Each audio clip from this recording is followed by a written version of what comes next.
Doctor Baba Saheb Ambedkar open university.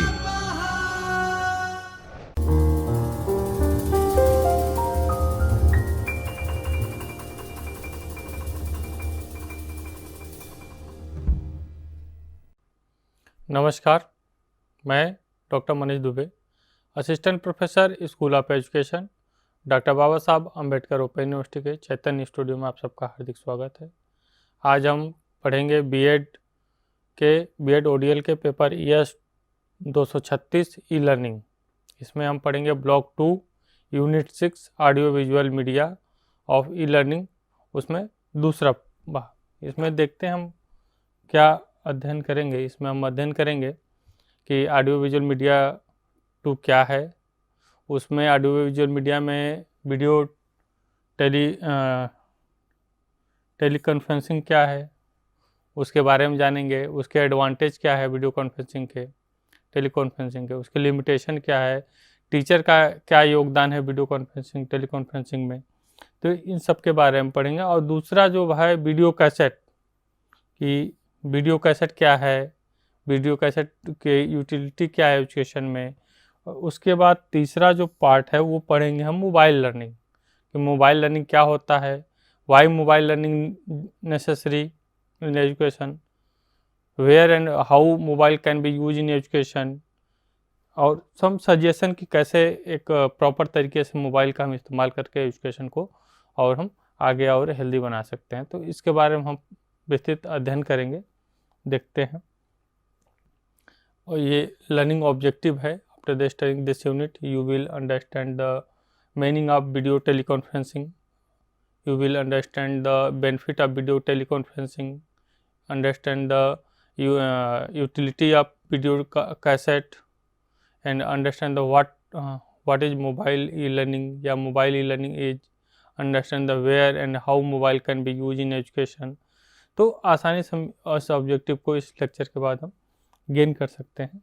तो देखें, अगर हम इंट्रोडक्शन पार्ट अगर देखें तो कह रहा है कि ई लर्निंग मेन कंसेप्ट है। ई लर्निंग में जब हम आते हैं तो एक हम देखते हैं कि हमारा पैराडाइम कैसे शिफ्ट हुआ, लैंडस्केप पूरा चेंज हुआ। पहले हम जो हमारा क्लास था जिसके हम अध्ययन करते थे, पहले तो क्या है कि over the part of decade the education landscape has be witness to significant transformation. जो हमारा एजुकेशन लैंडस्केप है वो एक ट्रांसफॉर्मेशन हुआ, उसमें एक चेंजेस, बहुत सारे चेंजेज आए हैं, बदलाव आया है। उसका एक जो एजुकेशन है वो पूरा लैंडस्केप क्या है, विटनेस एक तरह से देखें तो सिग्निफिकेंट। उसमें ट्रेडिशनल क्लास जो हमारा पहले का जो ट्रेडिशनल मेथड था क्लास का, उससे वो चेंज हो के किसमें, डिजिटल क्लास या डिजिटल लर्निंग इन्वायरमेंट में चेंज हो गया है। जो हम ट्रेडिशनल मेथड यूज करते थे क्लास के लिए, पढ़ाने के लिए बच्चों को, लेक्चर मेथड यूज करते थे, ऐसे यूज करते थे, वो अभी टेक्नोलॉजी एक समय के उपरांत वो टेक्नोलॉजी का इस्तेमाल करते करते वो क्या हुआ, डिजिटल लर्निंग इन्वायरमेंट में क्रिएट हो गया है, डिजिटल क्लासरूम में क्रिएट हो गया है, वर्चुअल क्लासरूम में क्रिएट हो गया है। तो ये हमारा एक लैंडस्केप पूरा चेंज हो गया है टेक्नोलॉजी के माध्यम से। तो ई लर्निंग के आने से बहुत सारे बदलाव आए हैं, बहुत सारे ट्रांसफॉर्मेशन आया हुआ है। तो उसी की बात कर रहे हैं, rise the e learning. E learning या इलेक्ट्रॉनिक लर्निंग हम बात कर लें तो ये क्या करता है, emerge the component of his transformation. कह रहा है कि जो ई लर्निंग है एक ऐसा, एक तरह देखें जो ट्रांसफॉर्मेशन हुआ, जो हमारे एजुकेशन सिस्टम में जो बदलाव हुआ है, जो लैंडस्केप में बदलाव आया हमारे, पूरा एक लैंडस्केप जो ट्रेडिशनल का लैंडस्केप चल रहा था, जो उसमें ट्रांजेक्शन आया वो ई लर्निंग के माध्यम से। तो एक तरह से क्या है, जो ई लर्निंग है एक कंपोनेंट है उस बदलाव का, उस चेंजेज का। तो एक बदलाव आया, जो टेक्नोलॉजी आई वो क्या कि एजुकेशन सिस्टम को पूरा ट्रांसफॉर्म किया, वो उसके लैंडस्केप को पूरा चेंज किया, जो पुराने लैंडस्केप थे उसके चेंज हुए। तो एक कंपोनेंट के तरह है ये, जो डिजिटल, उसमें digital tool, resource, design facility, learning through electronic media के थ्रू हम पढ़ना शुरू किया, उसका इम्पोर्टेंस और ऑफ मल्टीमीडिया, उसमें उसके बदलाव के बाद क्या उसका रोल रहा। कह रहा है कि e learning to incorporate the multimedia element has gained the prominence audio and visual media. कह रहे कि जब हम ऑडियो विजुअल जब हम बात करें ई लर्निंग की या मल्टीमीडिया की बात करें तो उसमें जब चेंजेज आए, जब बदलाव, जब हम उस इंटीग्रेट के टेक्नोलॉजी को, तो उसमें हम दो में मुख्य टेक्नोलॉजी का प्रभाव पड़ा। पहला ऑडियो, दूसरा विजुअल। तो दोनों को जब हम कंबाइन किए तो एक साथ जब उसका इस्तेमाल सर हुआ तो ऑडियो विजुअल मीडिया के रूप में फॉर्म आया। तो वो क्या हुआ, काफ़ी चेंजेज लाए। भी हम ऑडियो विजुअल मीडिया के थ्रू आसानी से चीज़ों को सिखा सकते थे, बोल सकते थे। इंगेजमेंट ऑफ इफेक्टिव लर्निंग, जैसे ऑडियो विजुअल मीडिया के थ्रू क्या किया है, offer the unique advantage engagement of learner facility. Student को हम अलग अलग फैसिलिटी प्रोवाइड कर रहे हैं, अलग अलग सब्जेक्ट में अलग अलग मैटर हम प्रोवाइड करने हैं, जिससे क्या हो कि लर्निंग जो हैबिट है वो इंक्रीज होने लगी, लर्निंग स्टाइल इम्प्रूव होने लगी, लर्नर जो है वो लर्निंग सेंट्रिक होने लगा, तो टेक्नोलॉजी के इस्तेमाल से। उसके बाद हम बात कर रहे हैं कि ऑडियो विजुअल मीडिया 2, इसमें हम वीडियो टेली कॉन्फ्रेंस की बात करेंगे। वीडियो टेली कॉन्फ्रेंस, तो इसमें अगर हम देखें कि वीडियो टेली कॉन्फ्रेंस है क्या, हम किस चीज़ को वीडियो टेली कॉन्फ्रेंस कहेंगे, तो कह रहा है कि video teleconference is the technology that involve individual या group to communicate and collaborate with the other different location through the live video audio communication. करके वीडियो कम्युनिकेशन ऐसी टेक्नोलॉजी है जिसके माध्यम से एक या एक से अधिक पीपुल क्या करते हैं, आपस में जुड़ते हैं। किसी भी जगह हो, किसी प्लेस पे हो, किसी लोकेशन पे हो, वो आपस में जुड़ सकते हैं। और आपस में वो किस माध्यम से जुड़ सकते हैं, वीडियो और ऑडियो के माध्यम से कम्युनिकेट कर सकते हैं, एक दूसरे को देख सकते हैं, दूसरे से बात कर सकते हैं। उसे हम उस पूरी प्रक्रिया को हम वीडियो टेली कॉन्फ्रेंसिंग कहेंगे। उसमें क्या, all the people conduct virtual meeting, उसमें वर्चुअली मीटिंग के थ्रू हम कनेक्ट हो सकते हैं। Meeting, presentation, discussion, if they are where the same room using specialized software and hardware. एक ही रूम में तो अलग अलग सॉफ्टवेयर हार्डवेयर का इस्तेमाल करेंगे। जैसे कौन कौन सा सॉफ्टवेयर अगर देखें हम तो कह रहे कि रियल टाइम मीटिंग कर सकते हैं।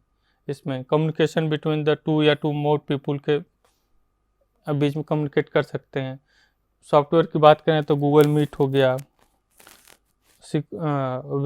वेबएक्स हो गया, जूम हो गया, व्हाट्सएप हो गया, फेसबुक हो गया। तो ये सब बहुत सारे प्लेटफॉर्म जो हमारे पास है, जो टेली कॉन्फ्रेंसिंग के माध्यम से हम एक दूसरे से जुड़ सकते हैं, कम्युनिकेट कर सकते हैं। उसमें स्पेशली वीडियो टेली कॉन्फ्रेंसिंग है तो उसमें वीडियो का महत्व है, ऑडियो का महत्व है। तो ऑडियो विजुअल के थ्रू मतलब वीडियो भी दिखे, आवाज़ भी सुनाई दे, इसके साथ हम आसानी से चीज़ों को जुड़ सकते हैं, एजुकेशन पार्ट कर सकते हैं। एडवांटेज की बात करें कि हमने समझा कि वीडियो टेली कॉन्फ्रेंसिंग क्या है। अब उसके एडवांटेज क्या क्या हैं अगर देखें तो एडवांटेज की बात करें तो कह रहा है कि सिर्फ जो ट्रेवलिंग कास्ट है और टाइम उसकी बचत होती है, ये इसका एडवांटेज है। Meeting on the go, meeting कहीं भी हो सकती है, कभी भी हो सकती है, आप कंडक्ट कर सकते हैं, कनेक्ट कर सकते हैं। Enhance the quality of communication, communication की जो क्वालिटी है वो अच्छी होती है। उसमें डाइवर्स एम्प्लॉय इंगेजमेंट, जो स्टूडेंट है अलग अलग एरिया के स्टूडेंट को उसमें हम मिक्स कर सकते हैं। हेल्प डेवलपमेंट ऑफ, अलग अलग चीज़ों को डेवलप करने में हेल्प करता है। कम्युनिकेशन में किसी चीज़ पर हम डिस्कस कर सकते हैं, किसी चीज़ को सिक्योर कम्युनिकेशन होता है हमारा। तो बहुत सारे ये सब क्या है कि प्रोसेस है, एक देखें तो, या एडवांटेज कह लें कि एडवांटेज ये वीडियो टेली कॉन्फ्रेंसिंग की है। अब इसको हम एजुकेशन में इस्तेमाल करें तो एजुकेशनल पर्सपेक्टिव से हम उस चीज़ को डिफाइन कर सकते हैं, उस चीज़ को इन्वॉल्व कर सकते हैं। आगे देखें तो अब दूसरा उसके बाद क्या है, हम एडवांटेज, तो उसके बाद लिमिटेशन की बात। तो लिमिटेशन क्या है वीडियो टेली कॉन्फ्रेंसिंग के, तो कह रहा है कि टेक्निकल इशू, अब कोई टेक्निकल इशू आ गया, सॉफ्टवेयर इशू आ गया, हार्डवेयर इशू आ गया, कोई भी इशू आ गया, तो वो टेक्निकल इशू, ये इसके लिमिटेशन तो हम उसमें वीडियो कॉन्फ्रेंसिंग में या वीडियो टेली कॉन्फ्रेंसिंग में बाधा उत्पन्न हो सकती है। Lack of personal interaction, personally अगर इंटरेक्शन का लैक है, वहाँ पे अगर लूप होल्स है तो वहाँ पे उसको वहाँ पे जो मीटिंग के दौरान जो टर्म है बिल्डिंग पर है वो BTC में not be fully replace in the person meeting the team. जो वीडियो टेलीकॉन्फ्रेंसिंग है PTC, वो पूरी तरह से ह्यूमन को रिप्लेस नहीं कर सकती, वो पर्सन को रिप्लेस नहीं कर सकती, वो कहीं न कहीं उसकी ज़रूरत है। तो अगर लैक ऑफ पर्सन इंटरेक्शन कम है तब भी वो व्यवस्थित नहीं हो पाएगा, दिक्कत होगी। Security concern, data privacy security, इसका भी कंसर्न है। कोई भी हम कर रहे हैं तो उसमें कोई हमारा जो प्राइवेसी वो लीक ना हो जाए, तो मीटिंग का प्राइवेसी लीक ना हो जाए, मैनेज नहीं हो पाए, तो ये सब क्या है, लिमिटेशन है। टेक्निकल एक्सपर्ट चाहिए इसमें, जो भी इसको ऑर्गेनाइज कर रहा है, जो भी इसको चला रहा है, उसको टेक्निकल एक्सपर्ट होना चाहिए, तभी हम उसको कंडक्ट कर सकते हैं। उसमें इंफ्रास्ट्रक्चर होना चाहिए उसका प्रॉपर, डिस्ट्रक्शन होना चाहिए, लिमिटेशन, नॉन वर्बल केस, बहुत सारे लिमिटेशन इसमें आपको दिख रहे हैं कि ये सारे लिमिटेशन है क्या, कि वीडियो टेलीकॉन्फ्रेंसिंग के। अगर ये सारी चीज़ें ना हो तो हम प्रॉपर तरीके से जो वीडियो टेलीकॉन्फ्रेंसिंग है उसको हम अरेंज नहीं कर पाएंगे, उसको हम चला नहीं पाएंगे। दूसरा बात आता है कि use of teleconferencing in education. तो जब हम एजुकेशन में यूज करने की बात कर रहे हैं तो कैसे हम एजुकेशन में यूज करेंगे, तो उसमें कह रहा है रिमोट लर्निंग। जब हम रिमोट लर्निंग की बात कर रहे हैं, रिमोट लर्निंग मतलब जो दूर, जो कहीं हम कनेक्ट हों, जो स्टूडेंट है वो अदर प्लेस पे है, रिमोट एक्सेस पे है, रिमोट एक्सेस के थ्रू हम जब वीडियो करें तो video teleconferencing enable the education to conduct virtual class, allow the student to participate from the anywhere with the internet connection. कह रहा है कि इसमें क्या है, वर्चुअल लर्निंग, रिमोट लर्निंग में कि वीडियो टेलीकॉन्फ्रेंसिंग के थ्रू हम क्या कर सकते हैं कि हम बच्चों से जुड़ सकते हैं। वो बच्चे कहीं भी स्थान पे स्टूडेंट हो, किसी भी प्लेस पे हो, वो इंटरनेट से कनेक्ट है, सिस्टम से कनेक्ट है, तो आसानी से उस चीज़ों से क्या कर सकता है, रिमोट एक्सेस के थ्रू हम उस स्टूडेंट से हम क्या कर सकते हैं, जुड़ सकते हैं, कनेक्ट हो सकते हैं। गेस्ट स्पीकर को हम बुला सकते हैं, जो कोई टीचर हो, गेस्ट स्पीकर हो फ्रॉम अराउंड द वर्ल्ड, कहीं से भी किसी को हम अरेंज कर सकते हैं, वो अपने जगह से, अपने लोकेशन से बच्चों को पढ़ा सकता है या डिस्कस कर सकता है, या जो भी प्रॉब्लम हो उससे रिलेटेड चीज़ों को लेक्चर दे सकता है, तो ये हो सकता है। उसके बाद कोलैबोरेशन प्रोजेक्ट, कोई प्रोजेक्ट हो उसमें हम कोलैबोरेशन करना है, तो student can collaborate on project with the peers in different location, fostering cross cultural interaction, जिससे क्रॉस कल्चर इंटरेक्शन बढ़ेगा। वो कहीं भी हो, किसी भी लोकेशन पे हो, आपस में कनेक्ट हो सकते हैं, किसी भी प्रोजेक्ट के लिए मीटिंग हो या कोई भी चीज़ हो, तो उसमें हम आसानी से डिस्कस कर सकते हैं। तो पेरेंट टीचर मीटिंग करनी हो वर्चुअल टेलीकॉन्फ्रेंसिंग के माध्यम से, हम अगर टीचर पेरेंट्स मीटिंग करनी हो वर्किंग आवर में, या किसी अन्य प्लेस पे टीचर पेरेंट्स से न मिल पा रहे हो तो किसी कारण से, तो इसके थ्रू हम क्या कर सकते हैं, आसानी से हम पेरेंट टीचर मीटिंग कर सकते हैं, स्टूडेंट का फीडबैक ले सकते हैं, उसका हम प्रोग्रेस को बता सकते हैं, उसकी कमियों को बता सकते हैं। स्टूडेंट पेरेंट्स के द्वारा जो भी उसका प्रोग्रेस है, जो भी उसकी कमी है, उन चीज़ों को डिस्कस करके हम वो पर्टिकुलर स्टूडेंट के पर्सपेक्टिव से हम सोच सकते हैं, स्टूडेंट को क्या ज़रूरत है उसको हम पता लगा सकते हैं, उसका फैमिली बैकग्राउंड क्या है, इन्वायरमेंट, उसका एजुकेशनल इन्वायरमेंट क्या है, उसका मेन पता लगा सकते हैं पेरेंट टीचिंग मीटिंग से। तो ये वीडियो टेलीकॉन्फ्रेंसिंग के माध्यम से आसान हो जाता है। तो इस तरह से हम इसका इस्तेमाल एजुकेशन करके स्टूडेंट को बेनिफिट दे सकते हैं। उसके बाद उसमें कह रहा है कि role of teacher in video conferencing, teacher का क्या एक रोल, भूमिका है। अगर देखें वीडियो टेलीकॉन्फ्रेंसिंग में एक टीचर क्या अपना योगदान दे सकता है, तो पहला कह रहा है कि फैसिलिटेटर है वो। टीचर क्या क्या फैसिलिटेट कर सकता है, सर्विस प्रोवाइडर की तरह है, वो चीज़ों को अरेंज करता है, स्टूडेंट को जो उसकी समस्या है उससे रिलेटेड चीज़ों को समाधान करता है। वो teacher play the crucial role setting meaning of the video conferencing session, ensuring the run smooth run कर रहा है कि नहीं, प्रॉपर आवाज़ आ रही है कि नहीं, वीडियो आ रही है कि नहीं, सब कुछ एक प्रॉपर वे में फैसिलिटेटर के तौर पे वो कार्य करता है। दूसरा का कंटेंट डिलीवर, जो टीचर है वो कंटेंट डिलीवर भी है। यहाँ पे क्या करता है, वीडियो टेलीकॉन्फ्रेंसिंग के माध्यम से वो अपने लेक्चर को प्रोवाइड करेगा, अपने जो भी जिस भी टॉपिक पे पढ़ा रहा है उससे रिलेटेड जो लेक्चर है, उसको एजुकेशन लेक्चर है, मटेरियल है, वो स्टूडेंट को क्या करेगा, इंगेज करेगा, उससे बताएगा। तो यहाँ पे टीचर का अलग अलग भूमिका है। वहाँ पे यहाँ पे टीचर का टेली कॉन्फ्रेंसिंग को लेकर अलग अलग भूमिका, एक फैसिलिटेटर हुआ, तो एक वो कंटेंट डिलीवर के तौर पे है, तीसरा इंटरेक्शन के है, स्टूडेंट आपस आप टीचर में इंटरेक्शन होगा, जो भी क्वेश्चन है के माध्यम से, कोलैबोरेशन के माध्यम से, वर्चुअल डिस्कशन के माध्यम से। तो इन माध्यम से क्या करेगा, वो बच्चों से इंटरेक्ट करेगा, बात करेगा, डिस्कशन करेगा, तो कोलैबोरेटिव लर्निंग डेवलप होगी। तो इनके माध्यम पॉजिटिव कोलैबोरेटिव लर्निंग डेवलप होगी, बच्चे खुद डिस्कस करके उस समस्या तक पहुंचेंगे। तो ये कोलैबोरेटिव लर्निंग इन्वायरमेंट क्रिएट होगा। उसके बाद असेसमेंट, उसके बाद जो भी डिस्कशन हुआ उसका असेसमेंट टीचर करेगा। तो वीडियो टेलीकॉन्फ्रेंसिंग में ऐसा अलग अलग टीचर का क्या है, अलग अलग रोल है, अलग अलग वो उसका पार्टिसिपेशन है। उसके बाद टेक्निकल सपोर्ट वो बच्चों को अवेयर करेगा, बताएगा स्टूडेंट को चीज़ों को कैसे कर सकते हैं, कैसे अरेंज करेंगे, किस टाइम पे। एडाप्टेबिलिटी उसकी होनी चाहिए, teacher need to adopt their teaching method for the online environment. कह रहा है कि जो टीचर है वो टेक्नोलॉजी को अडॉप्ट करे, अपने मेथड में इंक्लूड करे, उसको इंटीग्रेट करे उसको, जिससे वो आसानी से टेक्नोलॉजी का इस्तेमाल करके बच्चों को पढ़ा सके, अलग अलग पेडागोजी का इस्तेमाल करके बच्चों को और अच्छे से उसको बता सके, सिक्योर कर सके। तो ये जो आपने देखा, ये क्या हुआ, टीचर का रोल हुआ, और ये टेली कॉन्फ्रेंसिंग का यूज इन एजुकेशन हुआ।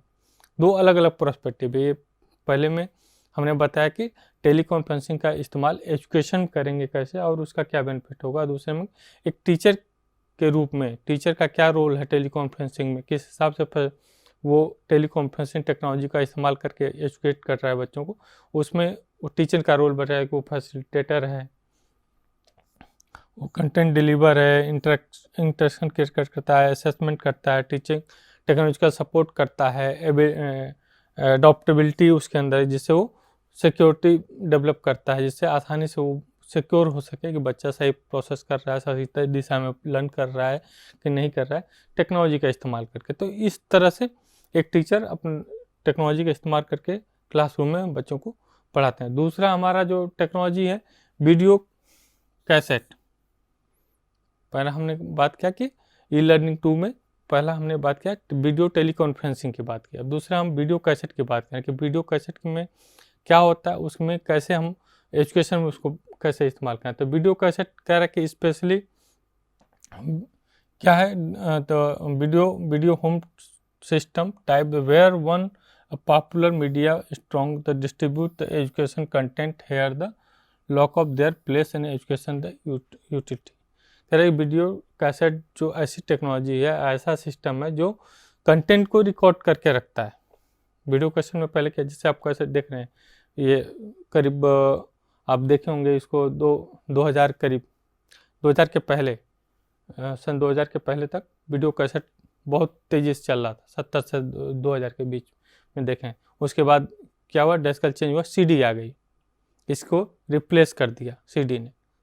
तो इसमें क्या हुआ, एजुकेशनल वीडियो एजुकेशनल कंटेंट को लोड करके बच्चों को प्रोवाइड किया जाता है या क्लासरूम में अवेलेबल किया जाता था, पढ़ाया जाता था, बच्चों को सिखाया जाता था, मोटिवेशनल उसमें स्टोरी या उसके माध्यम से बच्चों को अवेयर किया जाता था।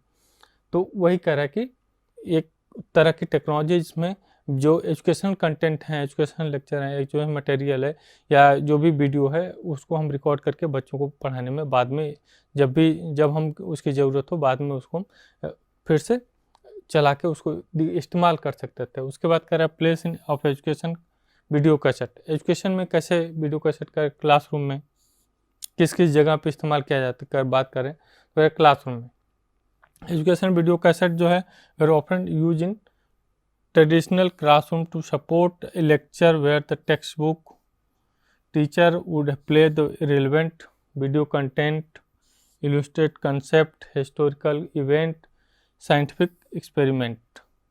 कह रहा कि वीडियो कैसेट के माध्यम से जब टीचर एक क्या करता था कि बहुत सारे क्लासरूम में क्या करता था, वो जो हिस्टोरिकल कंटेंट हो गए हिस्ट्री के बारे में हुआ, बच्चों को बताना, तो हिस्टोरिकल जो वीडियो है उसको वो कैसेट लाया और उसके बारे में एक हिस्टोरिकल वीडियो दिखा के बच्चों को डिस्कशन करा दिया। तो उसके माध्यम से हम वीडियो कैसेट का इस्तेमाल कर लिए।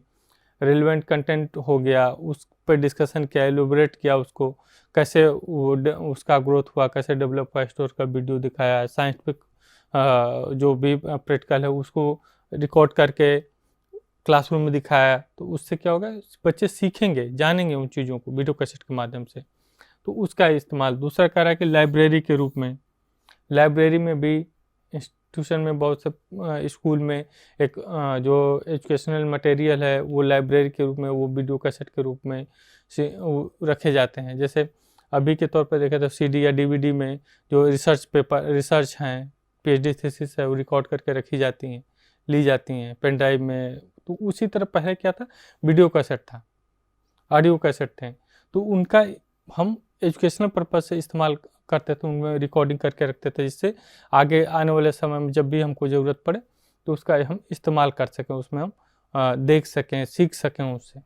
दूसरा, होम लर्निंग के रूप में बहुत सारे एजुकेशनल वीडियो कैसेट अवेलेबल थे, जो क्या करते थे, जो पेरेंट्स या स्टूडेंट जो अब मंगा के उस चीज़ को लर्न करते थे, एजुकेशन कंटेंट थे उसको पढ़ते थे, उनको सीखते थे उनसे।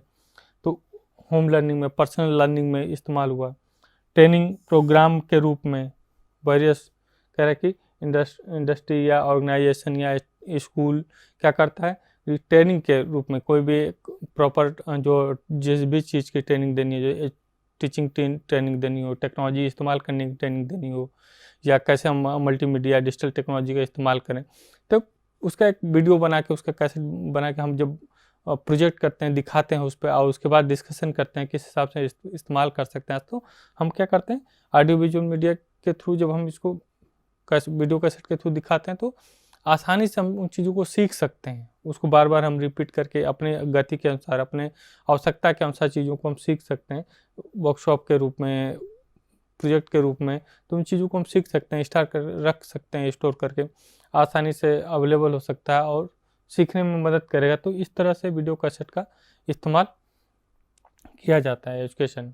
अब अगला जो है क्या है, मोबाइल लर्निंग या एम लर्निंग हम बोल सकते हैं, अभी जो चल रहा है मोबाइल लर्निंग या एम लर्निंग। तो ये क्या है, किस पर्सपेक्टिव से काम कर रहा है? तो मोबाइल लर्निंग या M learning refer to use, सीधी बात है कि जब हम मोबाइल लर्निंग या एम लर्निंग की बात करते हैं कि मोबाइल का इस्तेमाल एजुकेशन में, मोबाइल डिवाइस का इस्तेमाल जब हम एजुकेशन में या स्मार्टफोन का, टैबलेट का, अलग अलग चीज़ों का जब हम इस्तेमाल एजुकेशनल फील्ड में, एक्टिविटी में करते हैं, तो वो हमारा एम लर्निंग या मोबाइल लर्निंग कहलाता है। ये अलाउ करता है learner to access educational content. ये जो एम लर्निंग या मोबाइल लर्निंग है वो क्या करता है, अलाउ करता है एजुकेशन, जो स्टूडेंट है वो एजुकेशनल कंटेंट को एक्सेस करे, इंगेज करे, इंटरेक्ट करे, लेसन लर्न करने, कोलैबोरेट करे विथ किसके साथ, पीयर के साथ, इंस्ट्रक्शन के साथ, टीचर के साथ कोलैबोरेट कर सके। Virtual anywhere using mobile app, website, जो भी जानकारी हो आसानी से हम उसको अवेयर कर सकते हैं। जैसे कोई भी चीज़ हमें जानना हो तो गूगल हम पे सर्च कर लेते हैं, गूगल के क्रोम इंजन पे सर्च कर लेते हैं, ब्राउज़र से सर्च कर लेते हैं, तो हमें उससे रिलेटेड बहुत सारी जानकारी आज मिल जाती है हमें। तो मोबाइल के माध्यम से हम कहीं भी इंटरनेट से कनेक्ट होके हम आसानी से चीज़ों को उसको पा सकते हैं, प्राप्त कर सकते हैं। अब बात कर रहे हैं कि why mobile learning, mobile learning ही क्यों? तो अगर हम वाई मोबाइल लर्निंग की बात करें तो कह रहे किस पर्सपेक्टिव से हम देखें कि एजुकेशन में अगर बात करें मोबाइल लर्निंग क्यों, क्योंकि अभी हम देखें तो हम कहेंगे कि मोबाइल लर्निंग इसलिए कि मोबाइल अभी के तौर पे सबके हाथों में है, हर युवा के हाथ में मोबाइल है। तो अगर हम एजुकेशन में मोबाइल को जोड़ते हैं, कनेक्ट करते हैं, तो हम हर युवा के तक, हर स्टूडेंट के पास तक हम क्या करते हैं, मोबाइल से पहुंच सकते हैं, एक्सेसिबिलिटी हमारी बढ़ जाएगी। इसलिए कह रहे हैं कि mobile device can wider accessible, make education available to broader audience, include the those remote या जब एरिया, किसी भी एरिया में हो, कहीं भी हो, मोबाइल के थ्रू हम उनसे क्या कर सकते हैं, जुड़ सकते हैं। इसलिए मोबाइल ज़रूरी। Why mobile learning? तो क्योंकि मोबाइल क्या कि अभी मोबाइल सबके पास है। इसका बेस्ट एग्जांपल कोरोना पीरियड था, कोविड-19, जिसमें हम आसानी से, जब एजुकेशन सिस्टम बंद हो गए तो उस मोबाइल लर्निंग के थ्रू, मोबाइल के थ्रू, इंटरनेट के थ्रू और भी सुनता है, लेकिन मोबाइल उसमें मुख्य भूमिका में था। मोबाइल लर्निंग के थ्रू हम आसानी से क्या किए, बच्चों तक पहुंच गए, आसानी से हम चीज़ों को जोड़ सकते थे, इसलिए मोबाइल लर्निंग। कन्वीनियंस है, learner can access the education material at their convenience, fitting learning into their busy schedule. किसी अपने बिजी शेड्यूल में वो आसानी से जो भी लर्निंग मटेरियल उसको एक्सेस कर सकते हैं, प्राप्त कर सकते हैं, पढ़ सकते हैं। ये इंगेजमेंट मोबाइल लर्निंग में ज़्यादा है। इनकॉर्पोरेट मल्टीमीडिया मटेरियल, गेमिफिकेशन, जिस सब के थ्रू क्या करते हैं, अलग अलग सॉफ्टवेयर आ रहे हैं जिसके हम बच्चे के आसानी से मैथ हो गया, साइंस हो गया, ये साइंस के एक्सपेरिमेंट हो गए, आसानी से वो सीख रहे हैं, देख रहे हैं, वीडियो के इंटरनेट से कनेक्ट है, यूट्यूब से वीडियो देख के, तो आसानी से इंगेज हो रहे हैं एजुकेशन से। इसलिए ज़रूरी है पर्सनलाइज एजुकेशन प्रोवाइड किया जा रहा है। वो अपने गति के अनुसार, अपने जगह के, अपने आवश्यकता के अनुसार वो चीज़ों को सीख रहे हैं। फ्लेक्सिबल है, मोबाइल लर्निंग कहीं भी आप यूज कर सकते हैं, जहाँ पे इंटरनेट फैसिलिटी उपलब्ध है वहाँ पे आप कनेक्ट होकर आसानी से इस्तेमाल कर सकते हैं। रियल वर्ल्ड एप्लीकेशन, उसमें बहुत सारे ऐसे एप्लीकेशन आ रहे हैं जो स्टूडेंट यूज करके रियल टाइम में इंफॉर्मेशन सबमिट करता है, सिमुलेशन पढ़ सकता है। उसके बाद वो स्टडी केस पढ़ता है, जो इंस्ट्रक्शन आ रहे हैं इंस्टीट्यूशन से उसको गेन करके फीडबैक दे सकता है, इंफॉर्मेशन ले सकता है। तो कास्ट इफ़ेक्टिव है, सबके पास कास्ट इफ़ेक्टिव है।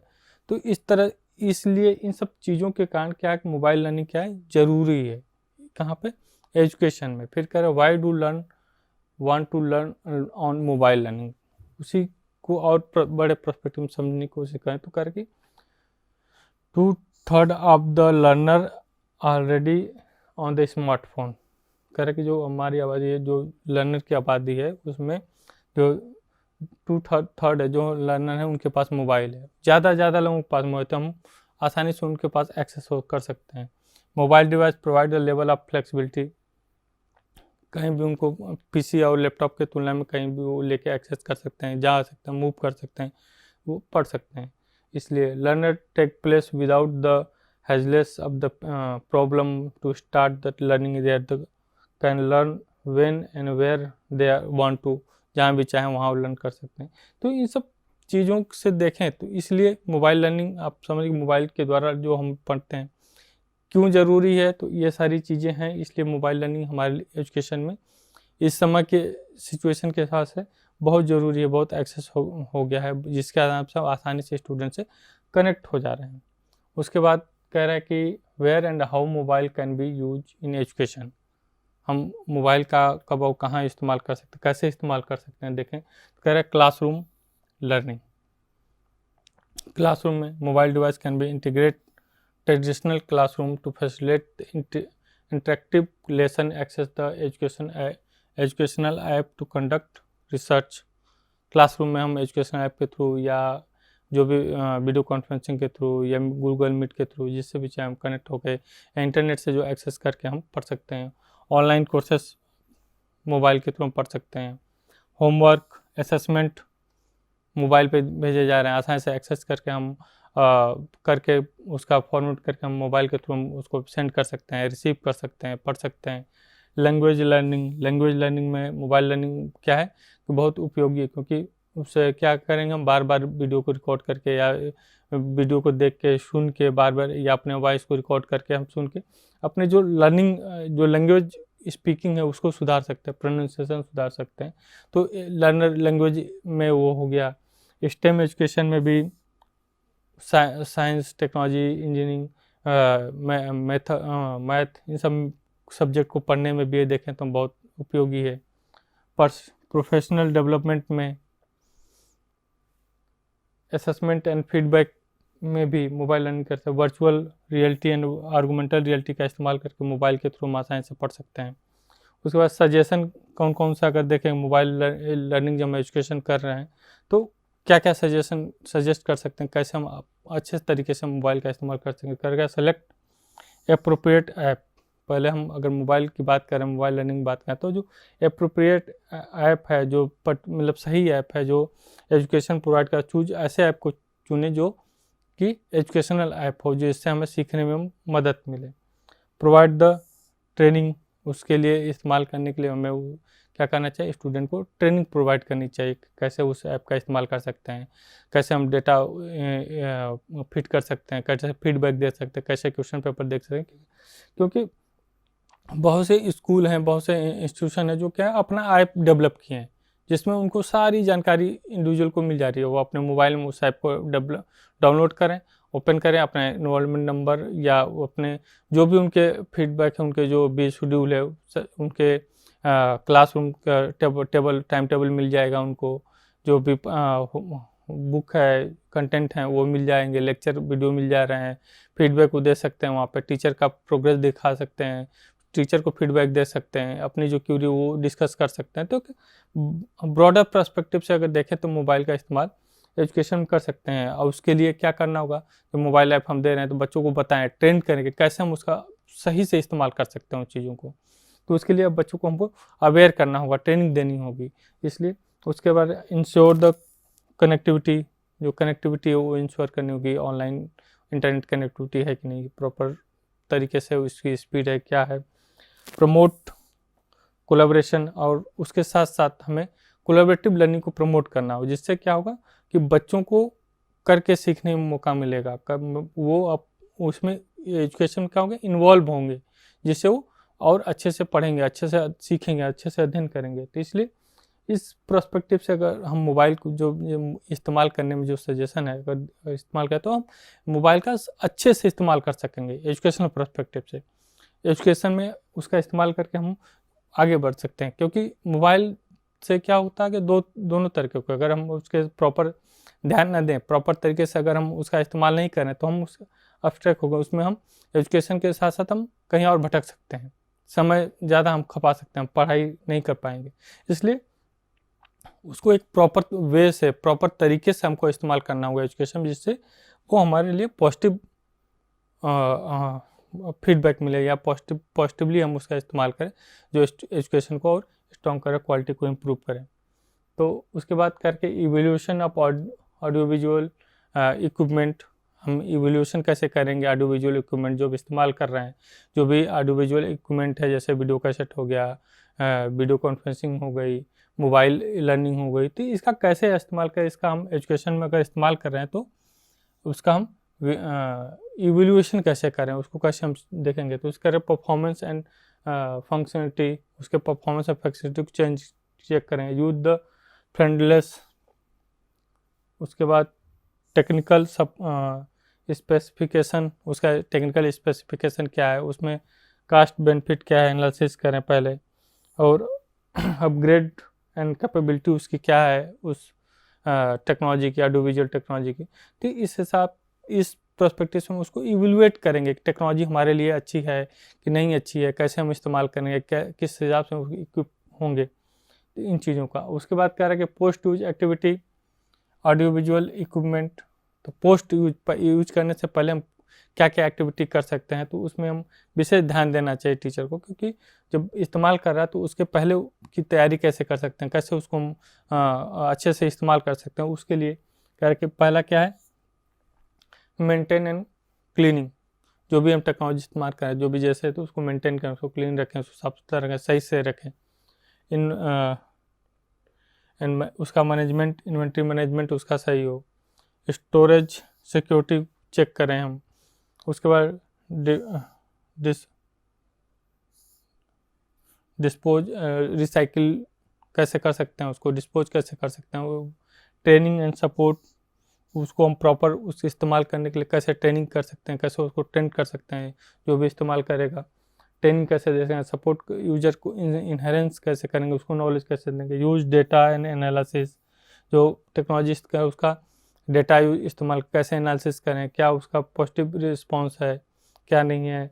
उसके बाद फीडबैक इम्प्लीमेंट, उसका हम फीडबैक ले, स्टूडेंट से ले सकते हैं, जो भी हम जैसे कर come seek feedback from the user recording there the experience, जो यूजर है उसका एक्सपीरियंस है उसका फीडबैक ले, उसका बजट क्या है, प्लानिंग क्या है, उस हिसाब से इस हिसाब से हम क्या पोस्ट एक्टिविटी है ऑडियो विजुअल इक्विपमेंट का इस्तेमाल करने के पहले।